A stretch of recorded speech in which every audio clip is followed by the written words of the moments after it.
I bike home late at night pretty much every day. I work 6 days a week, but on the day off I have, I usually am cycling at night anyways, because I would like to go out and have an explore and stuff. Christchurch is real ideal for biking. It's just super flat, so you can go anywhere real quickly. And you can go from one side of the town to the other side and just not even be puffed at all. It's pretty great. It's pretty fun just to like cruise around and just look at stuff.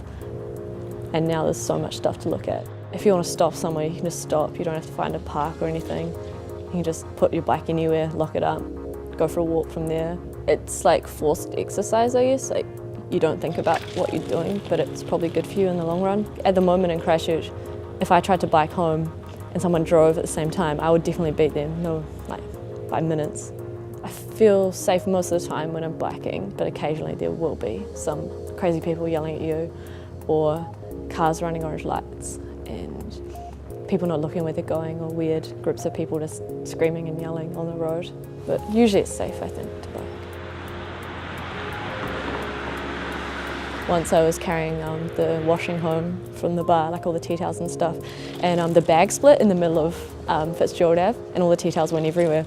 And instead of just stopping, a boy racer went through an orange light and like swerved and like tried to scare me or something. I mean, you get yelled at all the time, like because biking's not cool or something. You could catch a cab if you wanted to get home, but I'm a real cheapskate and I don't like paying for that kind of thing. Pretty much the whole way home I have the tram tracks to deal with, which actually I've never fallen in the tram tracks, but I've seen so many people like just cane themselves by getting the wheel stuck in there. Also other cars, cyclists.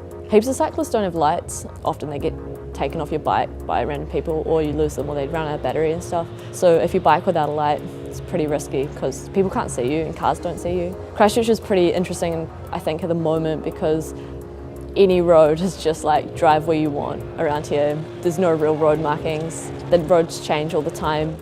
So people will just be going down the wrong way of a street just because they can, because it's easier.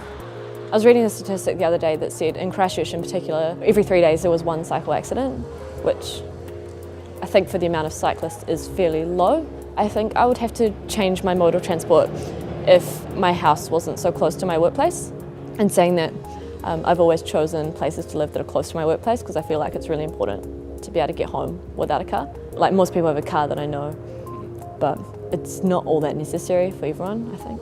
There could be way more cyclists in Christchurch. It's a perfect city for cycling. Everyone could bike, or at least you could bike twice a week somewhere, and that would be way less cars on the road. Because at the moment our roads are so crazy and just so impractical for driving around. And bikes are really cheap, and the maintenance is really low compared to a car. It takes up no room in your house. You don't need a garage, you don't need to park it on the street. You can just put it in your kitchen or wherever. It's just too easy in Christchurch, and I don't think people realise that at the moment, maybe.